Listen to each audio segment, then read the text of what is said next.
C'est une séance ordinaire au conseil départemental du Val d'Oise. Pourtant, à moins d'un mois du premier tour de l'élection présidentielle, la campagne est dans toutes les têtes.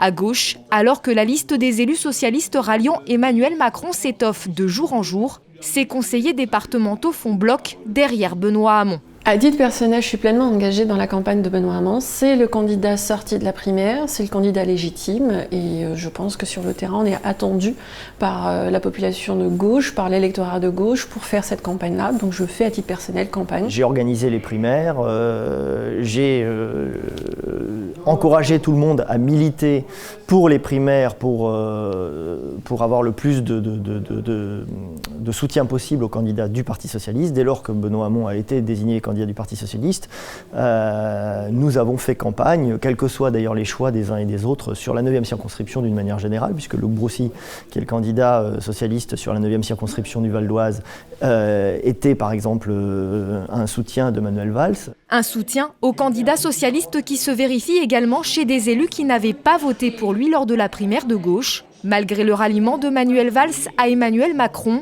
les partisans de l'ancien Premier ministre restent fidèles au vote des militants. Au soir des votes des primaires, il y a eu un choix clair exprimé par les électeurs, donc je me rallie à ce choix. Je ne suis pas sur la ligne programmatique de Benoît Hamon. C'est clair, je me considère comme un social-démocrate et je ne partage pas l'ensemble des thématiques portées par Benoît Hamon. Mais je respecte une ligne de parti politique. Les règles du parti ont été définies, même si j'ai fait partie des gens qui ont soutenu Manuel Valls pour la primaire, personnellement. Ensuite, un candidat a été désigné et on est rassemblés derrière le candidat porté par le Parti socialiste. Tout simplement pour ça. On a donné une parole. Si le mot d'ordre reste globalement l'unité derrière Benoît Hamon, l'ombre de Marine Le Pen pourrait pousser certains élus à changer leur position.